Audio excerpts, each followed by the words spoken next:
हमने घोषणा पत्र जो करारनामा है 5 वर्ष का, वो पिछली बार भी इसी कक्ष में रिलीज किया और बिहार सरकार के सभी मुख्यमंत्री और पदाधिकारी सबको आज उसी 5 वर्ष के काम को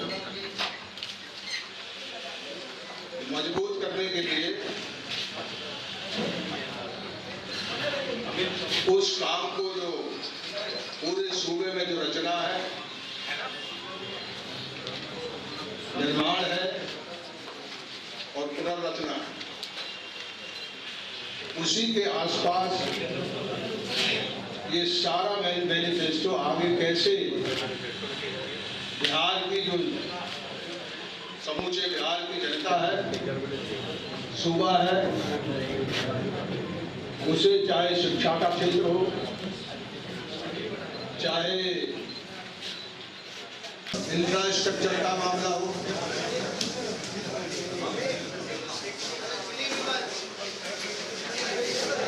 चाहे कृषि हो, और जितने वंचित वर्गों का मैंने नाम लिया हो, औद्योगिकरण का जो रास्ता हम लोगों ने पकड़ा था, एग्रो बेस्ड इंडस्ट्री हम लोगों ने जहाँ बड़ा भारी निवेश हुआ था, बहुत लोगों ने निवेश करने की इच्छा जाहिर की थी, MOU भी साइन हुए थे, लेकिन चूंकि भारत सरकार ने एक बीच में ही वहां से एक आदेश निकाल दिया कि एथेनॉल अकेले नहीं बना सकते, आपको शुगर शाम को बनाना पड़ेगा। बिजली के मामले में बहुत लोग चाहते हैं, लेकिन बिजली बगैर एनर्जी के नहीं बन सकता, उसके लिए कोयला चाहिए, गैस चाहिए, और वो भारत सरकार के हाथ में है। उस क्षेत्र में भी लगातार कोशिश की गई है। अब अगले 5 वर्ष के लिए एक बड़ी चुनौती बिजली भी है, उसके बारे में हम लोगों ने विस्तार से इसमें दिया है, विस्तार से कृषि के बारे में दिया है, स्वास्थ्य के बारे में दिया है,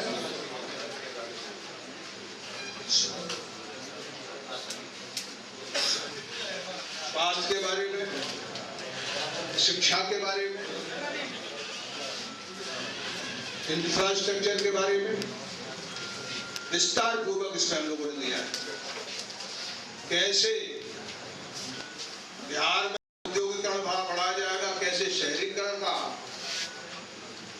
और यहाँ बहुत ही शहरीकरण का जो बनने का, उठने का, समाज को शहर में शरीक होने का, वो बहुत गति धीमी है। कैसे कैसे उद्योग, कैसे कैसे एनर्जी के मामले, बिजली के मामले, और जो अभी इंफ्रास्ट्रक्चर है, खास करके एनर्जी का, उसको कैसे दुरुस्त करेंगे, कैसे उसको ठीक करेंगे, ये इसमें विस्तार पूर्वक दिया है। बात यह है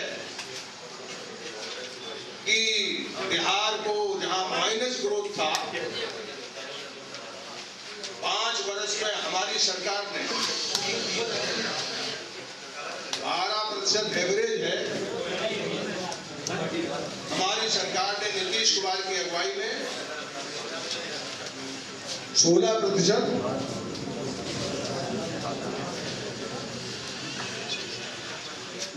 पिछले साल था।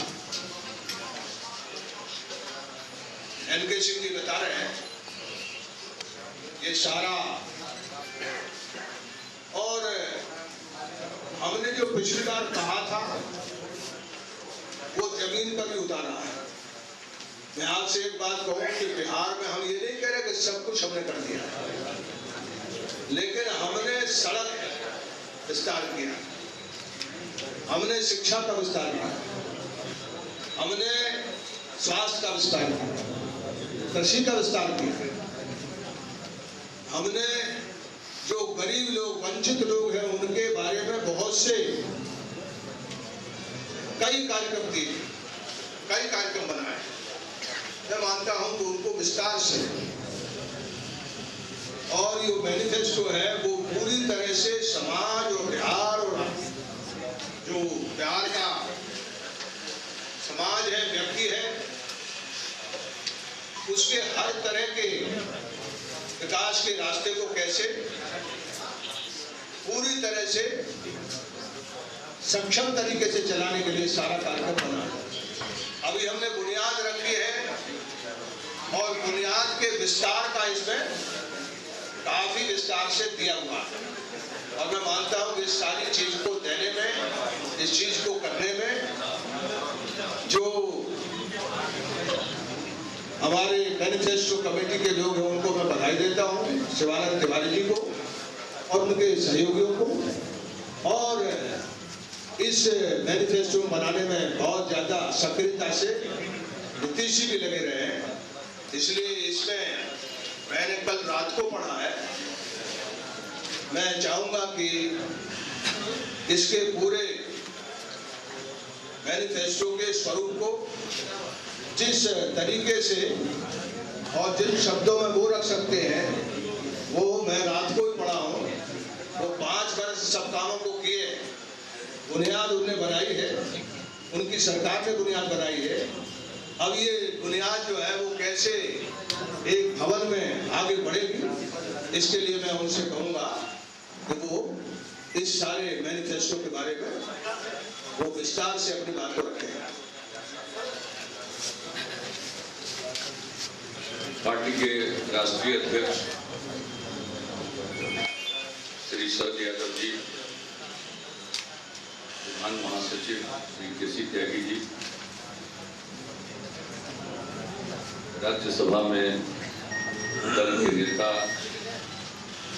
और महासचिव और प्रवक्ता श्री शिवानंद तिवारी जी, राज्यसभा में दल के मुख्य सचेतक जनाब अली अनवर साहब, माननीय सांसद और घोषणा पत्र समिति के सदस्य Shri N K Singh ji, Pradesh Janata Dal you चुनाव अभियान समिति के अध्यक्ष श्री वशिष्ठ नारायण सिंह जी, पार्टी के महासचिव और घोषणा पत्र के सदस्य, घोषणा पत्र समिति के सदस्य और बिहार विधान परिषद के माननीय सदस्य भीम सिंह जी, माननीय सांसद और इस घोषणा पत्र समिति के सदस्य और प्रदेश जनता दल यू चुनाव अभियान समिति के महासचिव श्री आसिफ सिंह, सभी प्रिंट और इलेक्ट्रॉनिक मीडिया के उपस्थित पत्रकार मित्रों, मैनिफेस्टो के बारे में मोटे तौर पर उसकी दिशा के बारे में शरद जी ने बतलाया, और आप इसका स्वयं अध्ययन कर लेंगे तो इसमें जिन बातों की चर्चा की गई है वो आपके सामने स्पष्ट हो जाएगा। मुख्य रूप से हम लोगों ने 5 साल पहले जो काम शुरू किया है उसे हम जारी रखें। न्याय के साथ विकास के जो हमारे कार्यक्रम हैं वे जारी रखें। उसमें अगली बार जो सरकार बनेगी तो कुछ एक संकल्प व्यक्त किए। बिहार के विकास दर को लेकर और फिर जो पब्लिक इन्वेस्टमेंट है सरकार की तरफ से किया गया, तो बिहार का जो आज ग्रोथ रेट है, जो कुछ विकास दर है, उसमें मुख्यतः कृषि के अलावे जो पब्लिक इन्वेस्टमेंट है उसका सबसे बड़ा योगदान है और उसी का प्रभाव डिफरेंट जो विभिन्न सेक्टर हैं उन पर दिखाई पड़ता है। निजी सेक्टर का भी योगदान है, लेकिन उसका एक बिहार में ऐतिहासिक रूप से एक नैरो बेस है, वो वाइड नहीं रहा है। इन्वेस्टमेंट को आमंत्रित करने के लिए हम लोगों ने प्रयत्न किए और हमारे यहाँ इन्वेस्टमेंट के प्रस्ताव बड़ी संख्या में प्राप्त हुए। मुख्यतः ताप बिजली घर के लिए और उसके बाद अगर देखें तो एथेनॉल के उत्पादन के लिए शुगर केन जूस से एथेनॉल का उत्पादन और को जनरेशन उसके साथ बिजली के उत्पादन, जिसका जिक्र शरद जी ने किया। और इन दोनों प्रकार के प्रस्ताव प्रचुर मात्रा में हमारे यहाँ हैं। राज्य सरकार ने उन्हें अपनी तरफ से क्लियरेंस दिया और कहा कि आप आगे बढ़िए।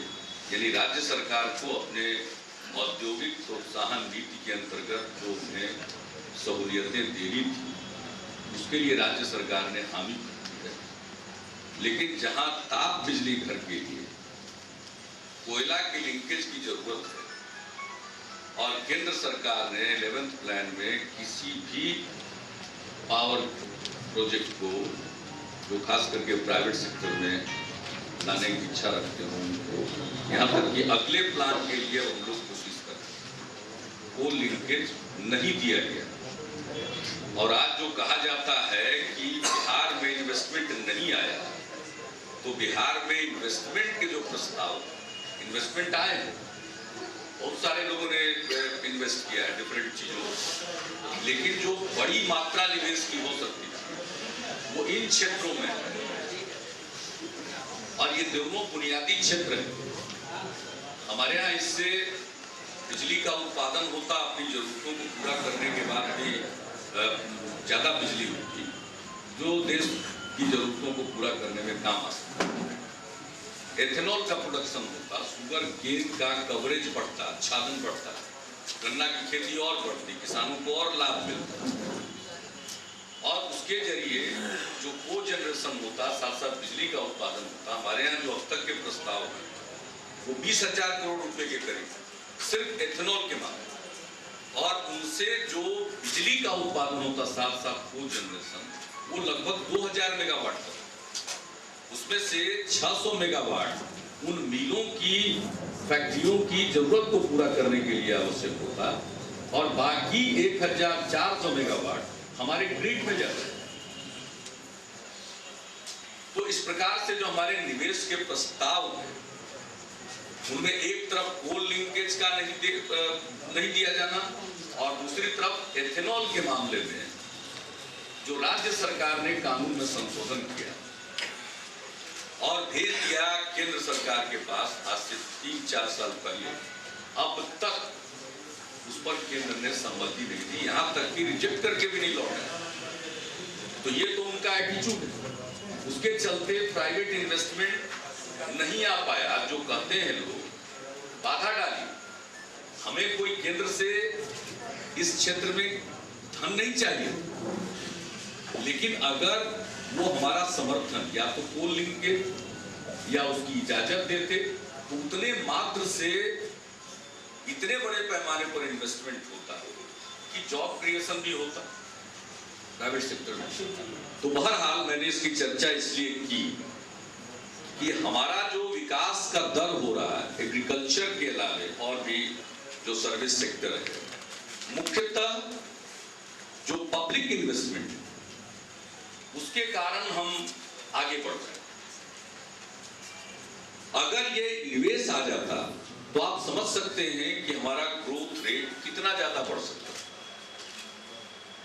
तो हम जहां निवेश को आकर्षित करने की नीति पर जारी रहेंगे और हम अपनी कोशिश जारी रखेंगे कि कभी न कभी तो केंद्र का मन पसीजे। और अभी जो घूम घूम करके नेता लोग कह रहे हैं उस पर तो हम बाद में आएंगे, क्या हो रहा है बिहार के साथ। हमने भी इसका जिक्र इसलिए किया कि मुख्यतः हमें पब्लिक इन्वेस्टमेंट करना पड़ रहा है। तो हमने लोगों ने इस मैनिफेस्टो में कहा है कि पब्लिक इन्वेस्टमेंट भी 20% के दर से हम बढ़ाते जाएंगे। और ये कोई हमारा जो संकल्प है वो अव्यावहारिक नहीं है।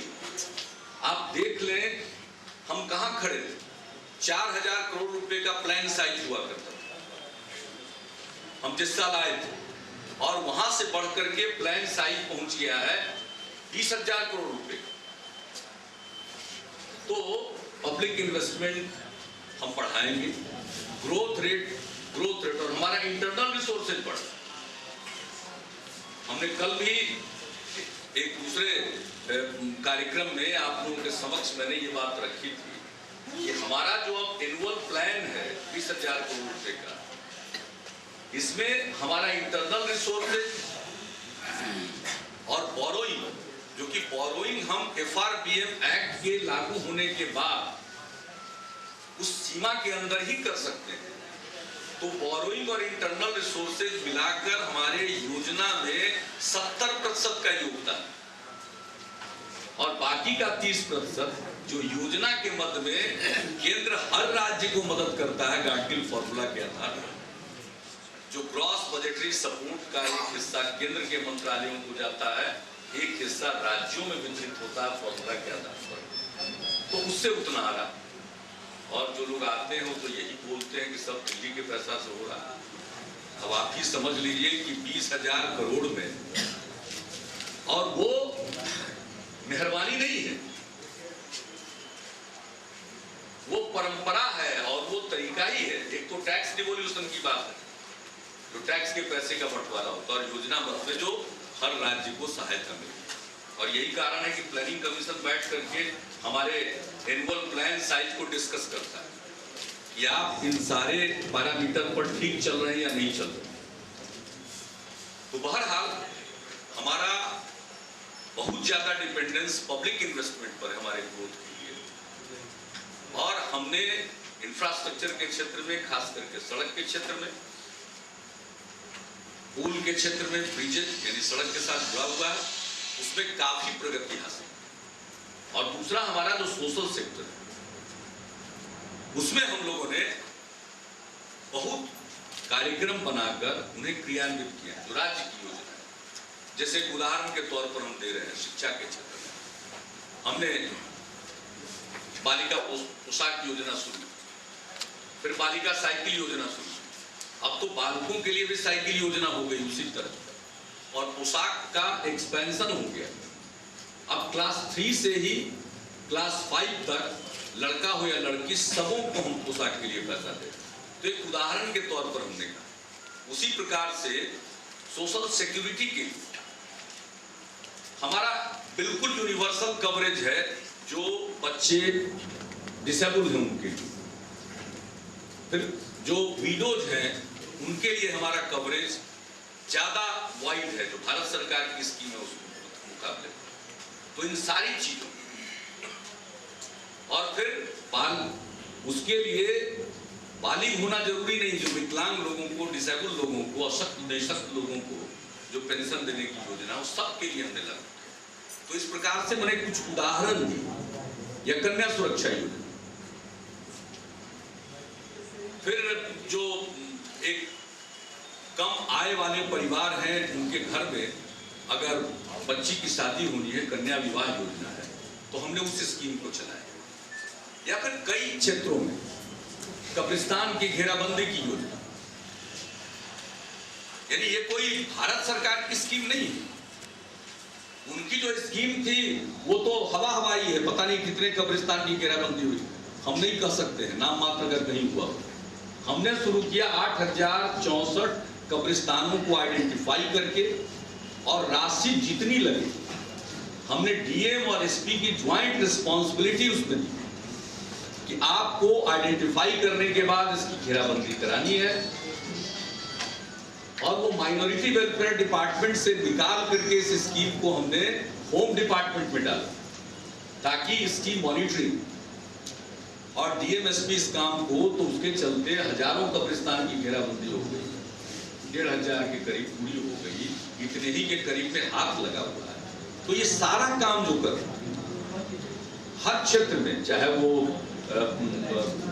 लड़कियों के लिए हो, महिलाओं के लिए हो, अति पिछड़े वर्गों के लिए हो, पिछड़े वर्गों के लिए हो, या फिर अनुसूचित जाति जनजाति के लिए हो, महादलित परिवारों के लिए हो, उसके लिए अलग से योजना, जनजातियों के लिए योजना, उसमें से थरवट विकास के लिए अलग से योजना, ये सारी योजनाएं चलाई जाती। तो हम इस प्रकार की योजनाओं को, जिसको हम मोटे तौर पर सामाजिक क्षेत्र की योजना कहेंगे, वो सबको जारी रखेंगे और उसका हम एक्सपेंशन भी करेंगे। तो पब्लिक इन्वेस्टमेंट को बढ़ाना है, ग्रोथ रेट बढ़ाना है, और एग्रीकल्चर का जो शेयर है, हिस्सेदारी है हमारे जीडीपी के ग्रोथ में, जीएसडीपी के ग्रोथ में, उसका सबसे बड़ा कंट्रीब्यूशन है। इसलिए एग्रीकल्चर ग्रोथ के लिए हमने खास लक्ष्य रखा है, और उसके लिए हम पहले से कृषि का रोड मैप बना चुके हैं, उस पर अमल करना प्रारंभ करें। हमारा टारगेट है कि हम एग्रीकल्चर प्रोडक्शन को दुगना कर देंगे 5 साल के अंदर। तो उसमें 6000 करोड़ रुपए की योजना पर अमल शुरू हो गया, जिसमें हम बीज से लेकर के मार्केट तक का ध्यान देंगे, ताकि उनको उचित कीमत मिले। बाकी जितने भी एग्रीकल्चर इम्प्लीमेंट्स हैं, कृषि उपकरणों के लिए और बाकी चीज़ों के लिए भी हम उन्हें सहायता पहुंचाएंगे। तो ये सारी योजनाएं, ताकि हमारा जो ग्रोथ रेट है वो स्टेबलाइज करे। अब आज भी हम मानसून पर निर्भर है, पूरे देश में मानसून पर बहुत अधिक निर्भरता है, हमारे यहाँ भी है, लेकिन हम पिछले अनेक वर्षों से मुसीबत का सामना कर रहे हैं, और पिछले साल से लगातार ड्राउट का हमको मुकाबला करना पड़ा है। पिछले साल जो ड्राउट हुआ बड़े हिस्से में, उसका भी असर हमारे कृषि उत्पादन पर पड़ा। हालांकि रबी में बहुत अच्छा प्रोडक्शन हुआ, और इस साल भी खरीफ के मौसम में जबरदस्त ड्राउट हुआ। हमें पूरे बिहार को सूखाग्रस्त घोषित करना पड़ा, ये हालात पैदा हुए। तो इन सब चीजों के चलते कृषि क्षेत्र में जो उत्पादन होना चाहिए उसके नहीं होने के कारण इसका प्रभाव पड़ता है ग्रोथ रेट। तो हम अगर स्टेबल ढंग से ग्रोथ रेट को हासिल रखना चाहते हैं, तो जहां पब्लिक इन्वेस्टमेंट हमें और बढ़ाना होगा, वहीं पर प्राइवेट इन्वेस्टमेंट के लिए भी प्रयत्न करने होंगे। हमने प्रयत्न किया और उसकी चर्चा हम लोगों ने आपके सामने की। और बिजली के क्षेत्र में हम लोगों ने इम्प्रूवमेंट लाया है। सब ट्रांसमिशन में जब हमारी सरकार बनी थी, तो बिहार का अपना जनरेशन शून्य था। आप सबको मालूम, हमारे कुछ बाहर के भी पत्रकार बैठे हुए हैं, शायद उनको विश्वास नहीं होगा, लेकिन बिल्कुल शून्य मेगावाट था उत्पादन, और वहां से हम लोगों ने काम प्रारंभ किया। और बाजाबता कोई नेटवर्क नहीं, न सब ट्रांसमिशन का कुछ है, न डिस्ट्रीब्यूशन के लिए कुछ है, सीमित इलाके में कुछ है। तो केंद्र से जो कोटा मिलता है उसको भी जरूरत से ज्यादा पड़ता है, उतने की भी खपत को नहीं कर सकता था हमारा सिस्टम, हमारा नेटवर्क। आज हमने नेटवर्क में सुधार लाया, सब ट्रांसमिशन को इम्प्रूव किया, चारों तरफ पावर सब स्टेशन बन रहे हैं, ग्रिड सब स्टेशन बन रहे हैं। अब हम इलेक्ट्रिसिटी कंज्यूम करने की स्थिति में आ रहे हैं। कल तक तो हम कंज्यूम करने की भी स्थिति में नहीं थे, आज हम बिजली कंज्यूम करने की स्थिति में हैं, इसलिए बिजली की मांग बढ़ रही है। और बगल के गांव में आता है, दूसरे गांव में बेचैनी होती है कि हमारे यहाँ कब आएगा। पहले लोगों ने तो सोचना छोड़ दिया था, तो उसमें सुधार हुआ है। और जनरेशन के लिए हमने कदम बढ़ाया है। काटी में 195 मेगावाट की 2 इकाई यानी लगभग 400 मेगावाट का लग रहा है। बरौनी में 500 मेगावाट का 250 मेगावाट की 2 इकाइयां, और नबीनगर में एनटीपीसी के साथ मिलकर के 660 मेगावाट की 3 इकाइयां, मतलब 1980 मेगावाट यानी लगभग 2000 मेगावाट। और इन सब चीजों पर काम चल रहा है। कहीं जमीन का अधिग्रहण हो रहा है, कहीं प्लांट मशीनरी की बात हो रही है। स्टेट ने उसे अप्रूव करके और उसके लिए एलोकेशन कर रखा है प्लान, और हर साल जो हमें देना है हम वो दे रहे हैं। तो पावर प्रोजेक्ट को आना है तो उसके लिए लंबा पीरियड लगता है, और हम लोगों को पूरी उम्मीद है कि 3-4 साल के अंदर जब वो बिजली का उत्पादन प्रारंभ करेंगे और हमारा सिस्टम इलेक्ट्रिसिटी ट्रांसमिट करके कंज्यूम करने की स्थिति में तब तक और ज्यादा हो जाएगा, तो हम आज तो सिस्टम ज्यादा इंप्रूव कर गया और बिजली है नहीं, क्योंकि केंद्र से जो मिलता है हमें कोटा, उसकी भी आपूर्ति ठीक से नहीं होती। और हमको लिंक कहां से किया हुआ है, जो प्लांट लगातार बैठ जाते। अब फरक्का की उन यूनिट से बिहार लिंक्ड है। अगर पानी बांग्लादेश को जाता है तो 10-10 दिन वो प्लांट बंद हो जाता है, एनटीपीसी का थर्मल प्लांट बंद होता है। ये हालत होती है, और उसी से बिहार को लिंक किया हुआ। वो गर्मी के दिनों में आफत आती है, जो सुनते होंगे, लोग पुआल का पुतला बना के जलाते हैं, तो हम भी कहा करते हैं कि अगर हमारे पुतला जला देने से बिजली की स्थिति में सुधार हो जाए तो पुतला वगैरह की आपूर्ति हम लोग ही करवाते हैं। इसलिए हम कहा करते हैं कि गंभीरता को समझिए, नेटवर्क का सुधार हम कर रहे हैं, और दूसरी तरफ बिजली की उपलब्धता नहीं है, और जो मिलना है वो भी नहीं मिलता है। बिजली ऐसी चीज भी नहीं है कि बाजार में उपलब्ध है। हम लोगों ने वो ऑप्शन भी चाहा कि अगर कुछ महंगे दर पर भी बिजली उपलब्ध है तो हम उसको लें, लेकिन उसमें भी समय लगेगा। तो इन सारी चीजों को देखते हुए जब हमारा जनरेशन और भी अवेलेबिलिटी बढ़ेगी, तो हमने इसमें यही वादा किया है कि बिजली के क्षेत्र में इंप्रूवमेंट होगा, और हम जनरेशन भी करेंगे और सिस्टम में और ज्यादा पावर कंज्यूम करने की क्षमता उत्पन्न होगी। दोनों में हम मैच रखने की कोशिश करेंगे। तो बिजली के मामले में हम लोगों ने ये कहा, एक है हमारी राज्य की अपनी खाद्य सुरक्षा योजना। बीपीएल परिवारों की संख्या को लेकर हम अनवरत पिछले 4 वर्षों से केंद्र के साथ जूझते रहे। वो 65 लाख परिवार को ही गरीबी रेखा के नीचे मानते हैं, जबकि केंद्र सरकार के दिशा निर्देश के अनुरूप उन्हीं के द्वारा निर्धारित मानदंडों पर जो सर्वेक्षण कराया गया, उसके मुताबिक 1.5 करोड़ परिवार गरीबी रेखा के नीचे, और अभी भी शिकायत है कि लोगों के नाम छूटे हुए हैं।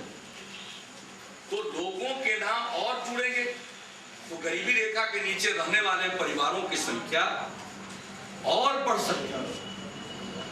तो इतने परिवार के लिए वो खाद्यान्न जो लक्षित जन वितरण प्रणाली है, टारगेटेड पब्लिक डिस्ट्रीब्यूशन सिस्टम, उसके माध्यम से वो नहीं देते। नतीजा है सारे गरीब परिवारों को अनाज ससमय उपलब्ध नहीं हो पाता। इसलिए अब हम राज्य की अपनी खाद्य सुरक्षा योजना बनाएंगे। केंद्र सरकार जितने लोगों को गरीबी रेखा के नीचे मानेगी, उतने लोगों को केंद्र के द्वारा मुहैया कराया गया अनाज हम पहुंचाएंगे, और बाकी के जो गरीब परिवार बचेंगे उनके लिए अपनी खाद्य सुरक्षा योजना के अंतर्गत उसी तर्ज पर और उसी दर पर या तो हम अनाज उपलब्ध कराएंगे, अगर विकेंद्रित जो हम करना चाहते हैं प्रोक्योरमेंट, उसके माध्यम से हम प्रोक्योर करके उतना अनाज हासिल करने की स्थिति में हुए तो अनाज दे सकते हैं, वरना अनाज खरीदने के लिए हम पैसा देंगे, धन देंगे। तो ये इसमें कहा गया। और इस प्रकार से डिफरेंट सेक्टर में सारी बातें की गई है। मुख्य रूप से है हम लोगों ने एक अपने इस मैनिफेस्टो में ये भी कहा है कि जो सवर्ण समाज है, ऊंची जातियों के लोग हैं, उनमें भी काफी गरीबी, तो एक उनमें आर्थिक रूप से पिछड़े समूह की पहचान करने के लिए एक आयोग गठित किया जाएगा और वह आयोग उनके लिए क्या कदम उठाए जाने चाहिए इसका सुझाव भी देगा।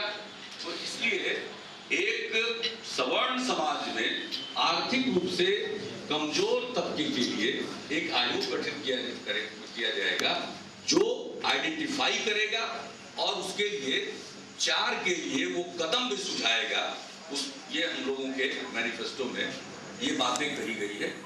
और मोटे तौर पर समाज के सभी तबकों के लिए, माइनॉरिटी वेलफेयर के लिए आप उसमें देखेंगे हमने एक एक कॉन्क्रीट स्टेप इसमें बताया। और एक उनके लिए जो अल्पसंख्यक कल्याण के लिए अलग से स्वतंत्र निदेशालय की भी हम लोग स्थापना करेंगे और फिर उनके लिए अल्पसंख्यक वित्त निगम है उसको और स्ट्रेंथन करेंगे ताकि सेल्फ एम्प्लॉयमेंट के लिए हम और ज्यादा उनको मदद दे सकें। तो इस प्रकार से माइनॉरिटी वेलफेयर के लिए और बाकी जैसे स्पेशल कंपोनेंट होता है लैंड का, अनुसूचित जाति के लिए, अनुसूचित जनजाति के लिए, उसी प्रकार से राज्य में हम माइनॉरिटी कम्युनिटी के लिए भी एक स्पेशल कंपोनेंट रखेंगे ताकि उनको निश्चित रूप से उनकी जरूरतों को ध्यान में रखते हुए पर्याप्त धनराशि का प्रावधान किया जा सके। तो हमने अपने मैनिफेस्टो में इन सारी बातों का और बाकी इंफ्रास्ट्रक्चर से लेकर सोशल सेक्टर हर एक क्षेत्र में एक एक सेक्टर वाइज हम लोगों ने कंक्रीट प्रोग्राम किया। और पिछली बार भी हम लोगों ने जो एजेंडा फॉर गवर्नेंस सुशासन के कार्यक्रम तय किए उसमें हम बहुत हद तक उसको लागू करने में कामयाब हुए और कई क्षेत्रों में हम उसके आगे गए। तो हम इसमें भी ये हमारे कॉन्क्रीट आज के प्रोग्राम है हमारे मैनिफेस्टो में, सिर्फ वादा नहीं है बल्कि ये सगुन कार्यक्रमों से भरा हुआ एक दस्तावेज है। और इसमें यह बताया गया है कि क्या किया जा सका है और क्या किया जाना है और किए जाने के लिए हमें क्या क्या कार्यक्रम अपनाने होंगे। तो उस फॉर्म में इसको तैयार किया गया है और ये आपके पास इसको रखा गया है। तो इसमें हर एक सेक्टर में पूरी बात लिखी हुई है, कोई सेक्टर इग्नोर नहीं है। कला संस्कृति से लेकर के हमारा जो गौरव है उससे लेकर हर एक सेक्टर के लिए हम लोगों ने प्रोग्राम तय किया है। पर्यटन के लिए हर चीज के लिए किया है, हर एक सेक्टर के लिए। तो मोटे तौर पर यही बात है। फिर आपके हाथ में जाएगा तो इसका भी अपने स्तर से देखेंगे, उसका विश्लेषण भी करेंगे। और इस बीच में आपके हाथ में वितरित किया जा चुका है। अगर इससे संबंधित कोई प्रश्न आपके मन में आया तो शायद अगर ये संवाद शुरू हो तो ज्यादा बेहतर होगा, क्योंकि एक तरफा बहुत देर से चल रहा है। ये आरजेडी लोजपा का कॉपी मुझे नहीं मालूम है, हम दूसरे पार्टी का मैनिफेस्टो, ये तो आपका काम है सबका मैनिफेस्टो पढ़ो। नीतीश जी, एक सवाल है, मैंने देखा नीतीश जी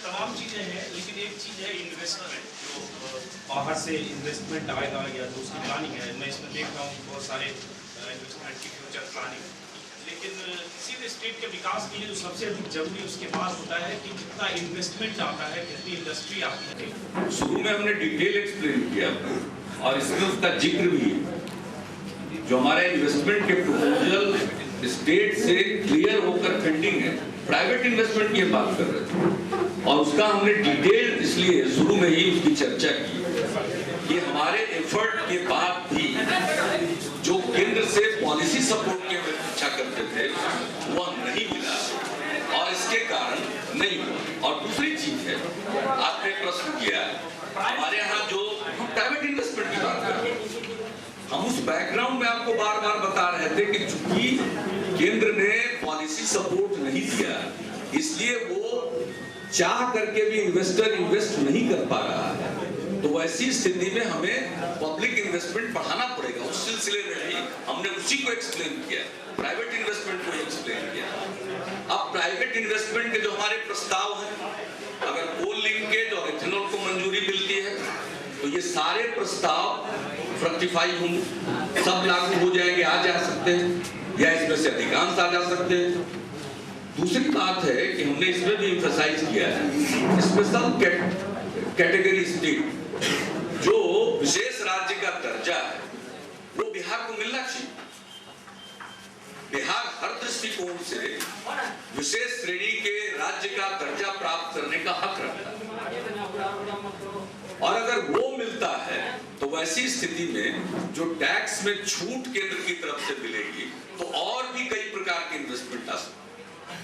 तो बिहार में प्राइवेट इन्वेस्टमेंट को बढ़ावा देने के लिए नंबर 1 जो हमारे पास प्रस्ताव है लगभग 1,60,000 करोड़ के, उसमें जो मुख्यतः पावर सेक्टर का और इथेनॉल का, उसमें तो उनका पॉलिसी सपोर्ट चाहिए, उसके बिना नामुमकिन। और दूसरा, अगर अन्य सेक्टर्स में और फर्दर इन्वेस्टमेंट आना है तो स्पेशल स्टेटस दिया जाए बिहार को, वो आएगा। इसमें बड़े पैमाने पर रोजगार के अवसर भी पैदा होंगे। लेकिन इसके साथ साथ इन सभी चीजों के अलावे और भी अन्य क्षेत्रों में लोगों की यहाँ इन्वेस्ट करने की दिलचस्पी है, और वो एक कंटिन्यूटी चाहते हैं। जो यहाँ पर रूल ऑफ लॉ एस्टेब्लिश हुआ है और उसके चलते लोगों का विश्वास जमा है यहाँ की स्थिति को देख करके, और किसी भी प्रस्ताव के क्लियरेंस के लिए सिंगल विंडो सिस्टम है, कानून बनाकर न्यूनतम समय में उनको क्लियरेंस मिलता है, कहीं दौड़ना नहीं पड़ता है। तो वैसी स्थिति में लोगों की रुचि बहुत जगी हुई, और रुचि जगी हुई है अगर कंटिन्यूटी रहती है तो ऐसा लोगों का आकलन है, ये मेरा आकलन नहीं है, ये स्वतंत्र लोगों का आकलन है कि बड़े पैमाने पर इन सब चीजों से हटकर भी लोग इन्वेस्ट करेंगे बिहार, लोग इंतजार करेंगे। बिहार में बिजली की स्थिति बेहतर होगी जब तक कि इसका कोई विकल्प आपने इसमें नहीं ढूंढा कि कोल लिंकेज का कोई विकल्प हो सकता है। इसका तो कोई विकल्प हो ही नहीं सकता, इसका तो कोई विकल्प कोल लिंकेज का तो है ही नहीं। लेकिन हम अन्य जगहों पर भी इन्वेस्ट कर रहे हैं, दूसरे जगहों पर भी इन्वेस्ट कर रहे हैं, और वो करेंगे। और फिर जहां कहीं भी पावर प्लांट लगता होगा और वो जब खुलता है पावर परचेज एग्रीमेंट के लिए, तो हम पहली अपॉर्चुनिटी को ग्रैब करेंगे, क्योंकि अवेलेबिलिटी को ध्यान में रख करके हम वो भी करेंगे। लेकिन क्यों नहीं कोल लिंकेज मिलेगा? क्या बिहार देश का हिस्सा नहीं है? मिलेगा क्यों नहीं? ये प्रश्न जो है फोकस नहीं रह पा रहा। लोग आकर अपनी बात कह कर, जो कल हम लोगों ने कहा हिट एंड रन, बोलते हैं और चले जाते हैं। वो क्यों नहीं देंगे कोल लिंकेज? क्यों नहीं देते? जवाब दें। जब हम कोल लिंकेज की बात करते हैं, पूछते हैं, तो कोल ब्लॉक की बात करते हैं। यानी कोल लिंकेज अलग चीज है, कोल ब्लॉक दूसरी चीज है। समाज का कैंपेन जो हो रहा था, कारपेट बॉम्बिंग हो रही थी नेताओं की, हर डिपार्टमेंट का मिनिस्टर आकर यहाँ क्या बोल रहे थे?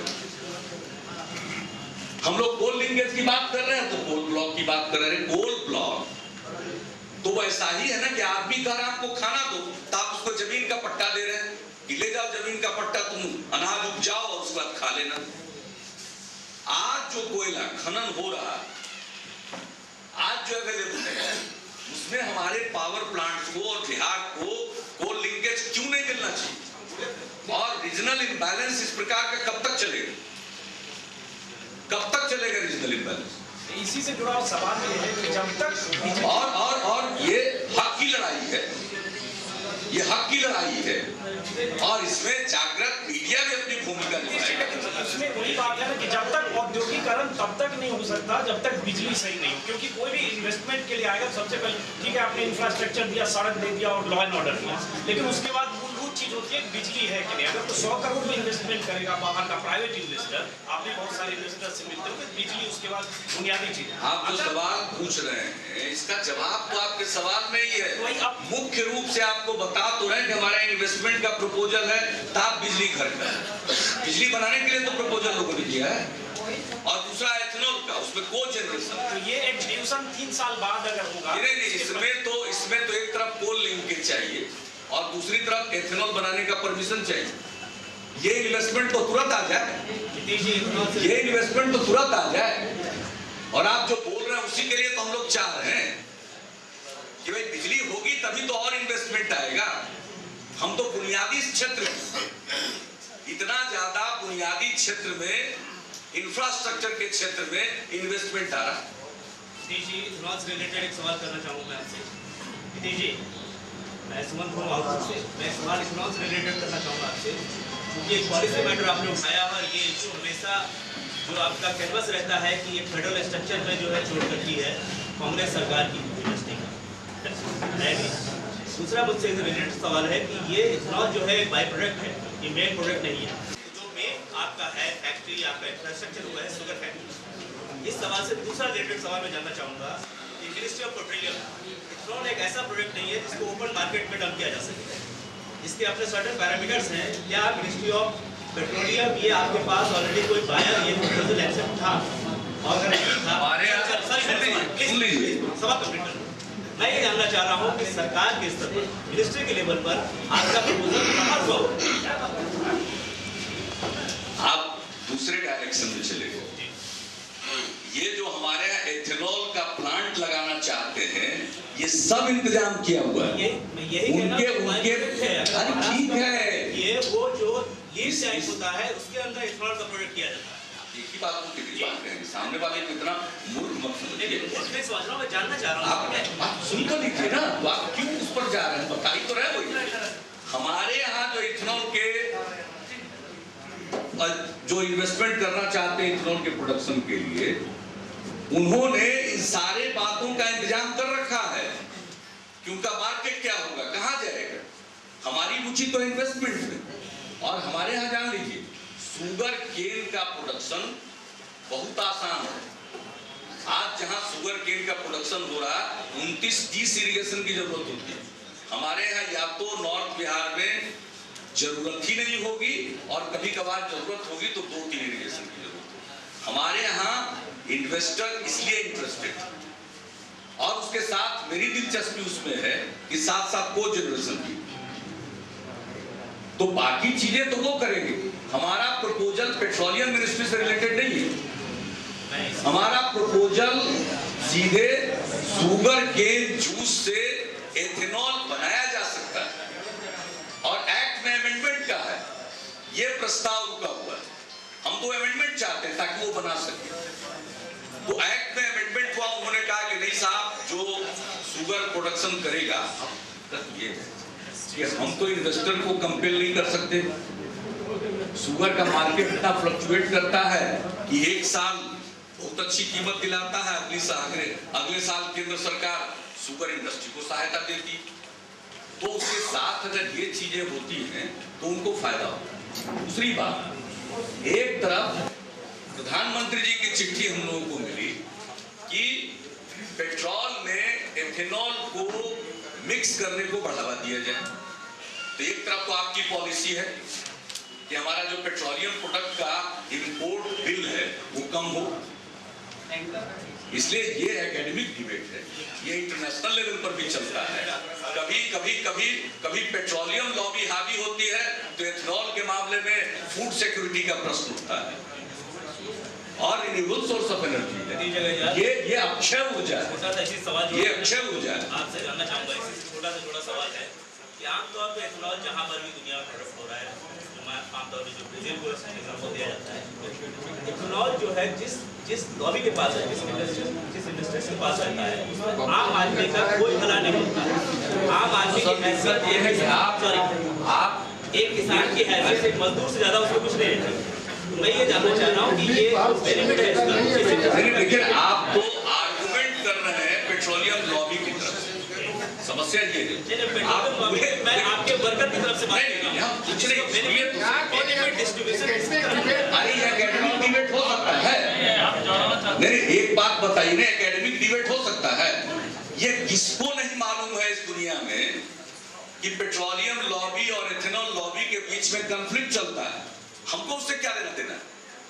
हमारे यहाँ गुंजाइश है शुगर केन प्रोडक्शन की, अपनी फूड सिक्योरिटी के लक्ष्य को पूरा करते हुए हमारे किसानों को कई जिलों में जहां शुगर केन का प्रोडक्शन हो रहा है वहां उनको अच्छी कीमत मिलती है, वहां अपेक्षाकृत रूरल एरिया में ज्यादा समृद्धि है।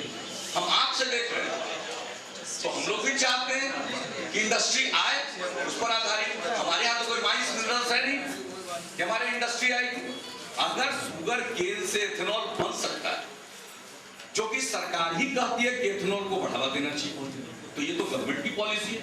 और बाकी जो एकेडमिक डिबेट है ये हमेशा शिफ्ट करता रहता है। कभी इथेनॉल के पक्ष में वातावरण बनता है, कभी इथेनॉल के खिलाफ वातावरण बनाया जाता है। ये इंटरनेशनल डिबेट में एक राज्य के चुनाव में मैं नहीं समझता हूं कि उसका कोई कंटेक्स्ट है या उसका रिलेवेंस है। लेकिन हाँ, इतना जरूर है कि हमारे यहाँ जो इन्वेस्टमेंट के प्रस्ताव हैं वो हैं, और अगर ये पॉलिसी सपोर्ट हो तो संभव है कि वो इन्वेस्टमेंट आएगा। हमारे यहाँ प्राइवेट सेक्टर में जॉब अपॉर्चुनिटी बढ़ेगी, हमारा रिसोर्स भी बढ़ेगा, हमको को जनरेशन से पावर भी अवेलेबल होगा। ये समझ कहा भी गया है, आज कहा भी गया है, तो दोनों काम हो जाएगा आपके माध्यम से। लेकिन उसके बाद अभी जस्ट इसके बाद इसको टिकट देते हैं, क्योंकि वो दोनों चीज हो जाएगा, हमारा मैनिफेस्टो भी और आज जो कहीं से एक आरोप लगाया गया है, ये दोनों का एक साथ उपाय किया जाएगा। अभी वो पीछे से पूछ ले रहे हैं, पहले उधर से पूछ लीजिए। ऊंची जाति के लिए आयोग की गठन की बात कही गई है, आरक्षण भी कही गई है। आयोग सुझाव देगा, वो इसका अध्ययन करेगा और आयोग उपचार के लिए, निदान के लिए और उनकी सहायता के लिए क्या करना है ये सुझाव देगा। इसी काम के लिए किया ही जा रहा आयोग का गठन कि वो उसके बारे में बताएं कि क्या करना चाहिए, और एक आयोग पर छोड़ दीजिए वो क्या करे। आयोग बनाएंगे, फिर उसकी रिपोर्ट आएगी और तब आपका प्रश्न मौजूद होगा। शिक्षा की बात करें, जो भी नेता आ रहे हैं फिर तो आ गए मैनिफेस्टो के बियॉन्ड, वो आ जाएंगे ना। वो उसी में आपके मैनिफेस्टो में भी भ्रष्टाचार का जिक्र किया गया है, लेकिन उस पर आपने कुछ शब्द नहीं कहा। तो ये केंद्र की हमने पूरे मैनिफेस्टो पर थोड़ी कहा, ये तो आपके पढ़ने के लिए दे दिया। हमने कुछ 4-5 बातों का उल्लेख किया। अगर आप तैयार हो तो पूरा मैनिफेस्टो पढ़े।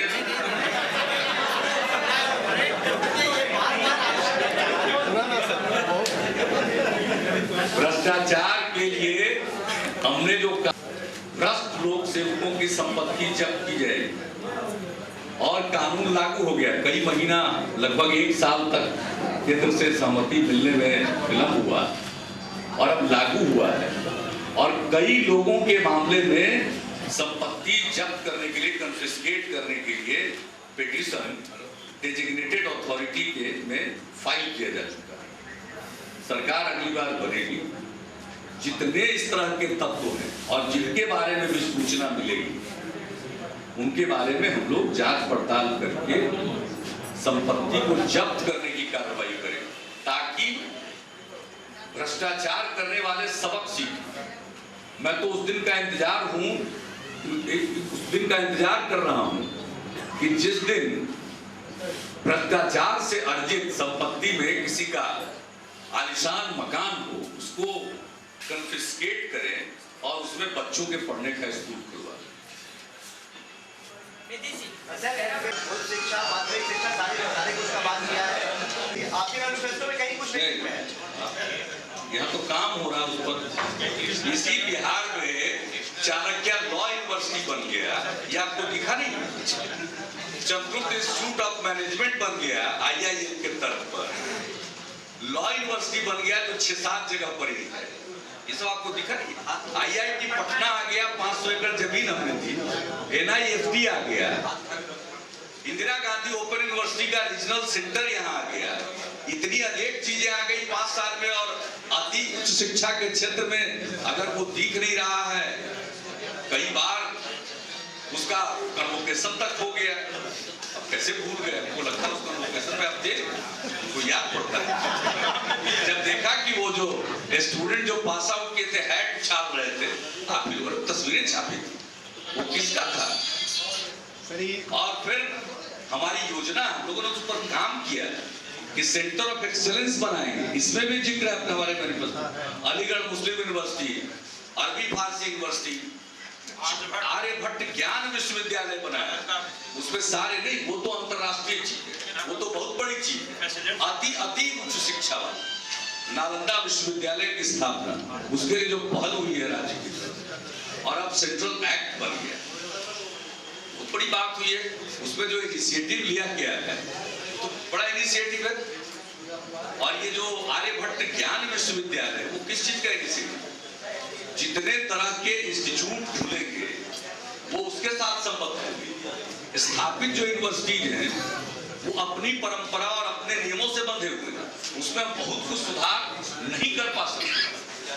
इसलिए आर्यभट्ट ज्ञान विश्वविद्यालय की स्थापना की, वो शायद उसको नजरअंदाज कर दी, वो सब तो कर चुके हैं। इसलिए हम इतना कर चुके हैं, और शुरू में ही हमने कहा कि जो कर चुके हैं उसके काम को आगे जारी रखें। और बहुत धन्यवाद, आपने ये प्रश्न नहीं पूछा होता तो एक पढ़ने वाला जो तबका है विद्यार्थियों, उनको शायद ये बात की जानकारी नहीं हो पाती। आपको धन्यवाद देता हूँ। जिगर तो बोलेंगे, अब शिफ्ट करें हम लोग अलीगढ़ मुस्लिम विश्वविद्यालय की शाखा का इतिहास जाने। अलीगढ़ मुस्लिम विश्वविद्यालय के वाइस चांसलर ने 2008 के आखिर में पत्र लिखा कि हम अलीगढ़ मुस्लिम विश्वविद्यालय की शाखा कटिहार में स्थापित करना चाहते हैं, उसमें आपकी सहायता चाहिए, हमें जमीन। तो हमने उनको 2009 में रिस्पॉन्ड कर दिया कि हमने देखा है और हमने उनसे प्लीड किया कि किशनगंज शिक्षा के मामले में बहुत पिछड़ा है, इसलिए बेहतर होगा कि आप किशनगंज में अलीगढ़ विश्वविद्यालय की शाखा खोलिए और आपको 100 एकड़ जमीन उपलब्ध कराएं। फिर उनका आया कि उतना से नहीं, आप अलीगढ़ प्रति ठीक है, किशनगंज में हो 250 एकड़, वो भी हो गया। देख करके आए, गए, और हमने अश्योर किया, कैबिनेट ने डिसीजन लेकर उनको कर दिया। तो हमारी तरफ से जो काम होना हो गया। अब ये और पहले कुछ नहीं दिक्कत थी, पहले कोई दिक्कत नहीं, सब लोग देख करके गए। तो सबसे पहले बुनियाद तो समझ लीजिए कि किशनगंज में, हम एम्फसाइज करके कह रहे हैं, किशनगंज में अलीगढ़ मुस्लिम विश्वविद्यालय की शाखा की स्थापना, ये केंद्र का तो है ही नहीं, अलीगढ़ मुस्लिम विश्वविद्यालय का भी के भी दिमाग की उपज नहीं। ये तो राज्य सरकार ने सुझाव दिया कि किशनगंज में कीजिए। तो किशनगंज का जो इतिहास है, हमने उनको कैबिनेट से जमीन दे दिया ऑफ लेट। उसके लिए उन्होंने धन्यवाद मुझको दिया, धन्यवाद चिट्ठी लिखी, लेकिन ऑफ लेट ऐसा लगता है इसमें पॉलिटिक्स घुसाया ऑफ लेट। क्योंकि जमीन के बारे में हमको देश भर में बता दीजिए, कोई सरकारी जमीन होती है तो उसमें कहीं ना कहीं कुछ मामला होता है, कोई चार उसमें घुसा रहता है, तो वो सारी चीजें तो माइनर चीजें हैं, वो हो जाती हैं। अगर और किसी प्रकार की कठिनाई है तो उसको दूर कर दिया जाता है। ये कोई ऐसा विषय नहीं है कि उसका समाधान, हम उसमें भी उनको मदद करने को तैयार है। काम तो शुरू करें। IIT पट्टा खुला है नहीं खुला, या जितने IIT नए बने सब चल रहे हैं या नहीं चल रहे हैं। और IIT पटना, पूछ लीजिए IIT वालों से, सबसे बेहतरीन इंफ्रास्ट्रक्चर उनको पटना में मिला। 500 एकड़ वाले अपने कैंपस में शिफ्ट करने में तो 4 साल 3 साल लगेगा। क्या है भाई, हम जमीन देते, हम ही सुझाव देते हैं कि किशनगंज खोलिए। ये अलीगढ़ मुस्लिम विश्वविद्यालय के दिमाग की उपज नहीं है। किशनगंज तो कम से कम मेरे दिमाग की उपज है। उस समय तो सब आकर बधाई दे रहे थे और देखा कि साहब ये तो ऐसी बात हो गई, तो तुरंत उसमें लोगों ने पलटी मार करके देखा कि थोड़ा इसको स्पिन, और ये स्पिन दे रहे। आज भी हमारे हाथ में हथियार होगा, अगर कोई तरह की बाधा होगी किसी जमीन में, हम उनको पूरा करेंगे, हमने उनको वचन दिया हुआ है। लेकिन राजनीति न करें, राजनीति नहीं करें। नहीं तो बताएं, क्या अलीगढ़ मुस्लिम यूनिवर्सिटी ने पहला पत्र हमें लिखा था किशनगंज में यूनिवर्सिटी खोलने के लिए? मैं पूछता हूं, भाई इतनी बड़ी नेता है, यूपीए की चेयरपर्सन है मैडम सोनिया जी, मुझको बताया गया है, मैं जान करके हतप्रभ हूं। कहां था किशनगंज में? किशनगंज में तो हमने कहा, उनका प्रस्ताव तो कटिहार का था हो गया, और हमने कहा कि किशनगंज चूंकि शिक्षा के मामले में सबसे पिछड़ा है, वहां खोलिए, वहां जमीन देंगे। हमने पता किया, वहां सरकारी जमीन अवेलेबल था। अब 3 टुकड़े में है कि 2 टुकड़े में, भला कहीं सुना है? आज तक देश भर में सरकार जब फ्री ऑफ कॉस्ट जमीन देती है तो उसमें बहुत कोई इंस्टीट्यूशन आया है दुनिया देश भर में, मीन में कितना निकाला गया है, उसका रास्ता नहीं निकलता है। अन्य जगहों पर खोल रहे हैं तो वहां सब कुछ उनका हो गया, कैंपस खुल गया, बाकी जगह क्या केंद्र का क्लियरेंस?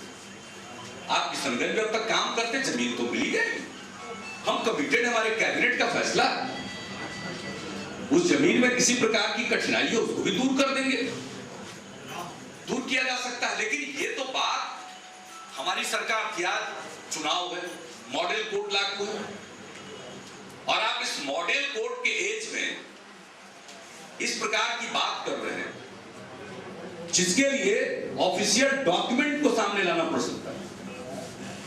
ये कौन सा तरीका है? ये कौन सा तरीका? हर चीज में राजनीति, शिक्षा में भी राजनीति।